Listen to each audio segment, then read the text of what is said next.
চাপড়ালে 20 থেকে 30 মণ ধুলো ওড়ে।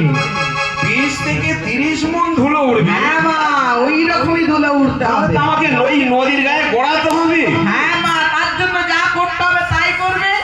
গায়ের মাংসকে ললিত করতে হবে, আর আর একটা ঝাঁটা আর একটা কুলা নিতে হবে। সেখানে ঝাঁটা কুলা কি হবে? ধান ঝাড়া হবে না কলাই মারা হবে? মা, সেখানে ধান ঝাড়াও হবে না আর কলাই মারাও হবে না। যদি মা তোমাকে কৃতাঞ্জলি হয়ে রাজামশাই ভক্তি সহকারে পূজা করে, তবে মা কুলোর সুবাতাস দিয়ে আসবে। আর মা, যদি ওই রাজামশাই তোমাকে মেরে ধরে দূর করে তাড়িয়ে দেয় মা, তুমি উত্তর মাথায় পাই ধরবে আর দক্ষিণ মাথা ঝেঁটিয়ে বিদায় করে দেবে মা, ঝেঁটিয়ে বিদায় করে দেবে। আচ্ছা জরাসুর, বলো মা। আমি তো এই হিনবেশে যাব। বেশ।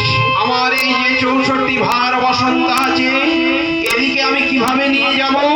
কেন মা, আপনার বাহন আছে গর্ধ। আমার বাহন গর্ধ, সে সব পারে। হাত কাটি বইবার সময় অভার হয়ে পড়ে। কেন মা? তাহলে আমি কিভাবে নিয়ে যাব? মোষের ছালাই যাবে। এই প্রখর রৌদ্রের তাপে মোষ যদি জলে নেমে পড়ে, বসন্তের পাতি পচে খত হয়ে যাবে। তাহলে আমি কিভাবে নিয়ে যাব? বেশ প্রশ্ন মা, কিভাবে যাবে? বসন্ত কিভাবে যাবে? তবে শোনো মা, বজ্র টিমি টিমি এরা হবে বায়ু। বায়ু হয়ে বহিবে শীতলা।